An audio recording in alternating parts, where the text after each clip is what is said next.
അസ്സലാമു അലൈക്കും വറഹ്മത്തുള്ളാഹി വബറകാതുഹു. ഇത് നമ്മുടെ ഭൂമധ്യരേഖ. ഇത് പടിഞ്ഞാറൻ ചക്രവാളം. ഭൂമധ്യരേഖയിൽ നിന്ന് സൂര്യൻ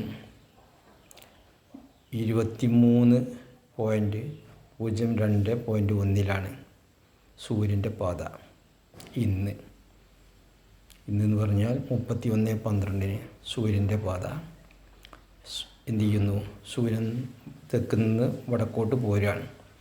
അപ്പോൾ 23.02.1 സൂര്യൻ ഇപ്പോൾ ഉള്ളത്. സൂര്യൻ അസ്തമിക്കുമ്പോൾ ചന്ദ്രൻ ആ സമയത്ത് അല്പം കൂടി തെക്കോട്ട് മാറി 27-ലാണ്. അപ്പോൾ അതുകൊണ്ട് ഈ ചന്ദ്രൻ്റെ കല ഇങ്ങനെയായിരിക്കും. സൂര്യനിലേക്ക് നോക്കുന്ന കല ഇങ്ങനെയായിരിക്കും. അത് ഇന്നത്തെ അവസ്ഥയാണ്.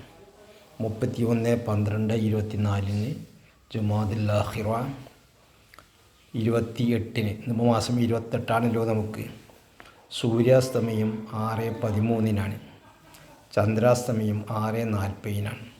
അപ്പോൾ സൂര്യൻ അസ്തമിച്ചതിന് ശേഷം 27 മിനിറ്റ് കഴിഞ്ഞുകൊണ്ടാണ് ചന്ദ്രൻ അസ്തമിക്കുക. ചന്ദ്രനെ കാണാൻ സാധ്യത കുറവാണ്. കാരണം വാവ് കഴിഞ്ഞതിന് ശേഷം 15.5 മണിക്കൂർ കഴിഞ്ഞതിന് ശേഷമേ ചന്ദ്രനെ കാണാറുള്ളൂ എന്നുള്ളതാണ് നിയമമുള്ളത്.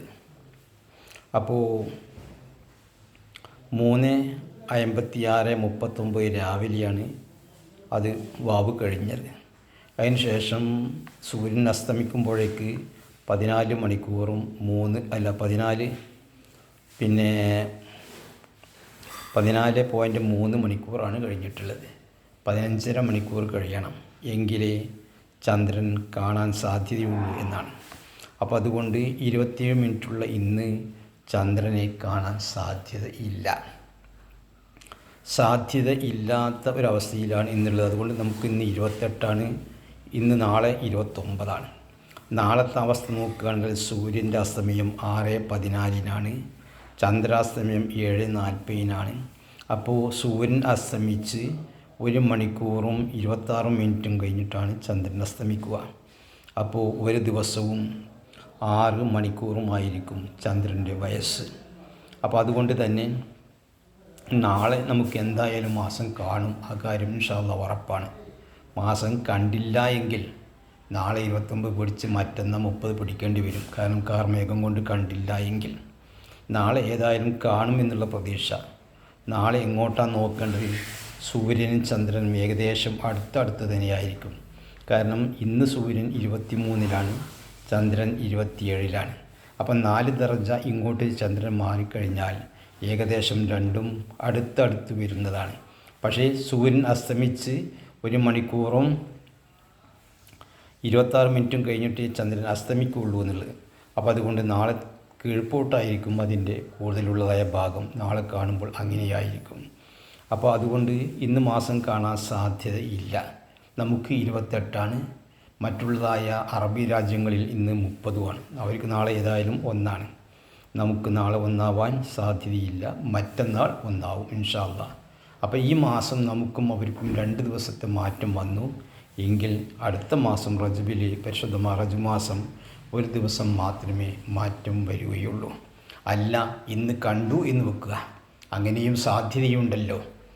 27 മിനിറ്റ് ആണെങ്കിലും കാണാൻ സാധ്യതയില്ലെങ്കിലും ചിലപ്പോൾ കുറേ വർഷങ്ങൾക്ക് മുമ്പ് അങ്ങനെ സംഭവിച്ചിട്ടുണ്ട്. അപ്പോൾ അതുകൊണ്ട് അങ്ങനെ കണ്ടു എങ്കിലോ, അങ്ങനെ കണ്ടാൽ നമുക്ക് നാളെ റജബ് 1 തന്നെയാണ്. അതിൽ യാതൊരു സംശയവുമില്ല. ഇന്ന് മാസം കണ്ടാൽ, കാരണം ഫൈൻ ഉമ്മ അലൈക്കും എന്ന കണ്ടാൽ സൂമൂലി റൂയത്തിഹി കണ്ടാൽ എന്നുള്ളതാണ്. അപ്പോൾ അതുകൊണ്ട് ഇന്ന് കണ്ടാൽ നമുക്ക് നാളെ 1ആണ്.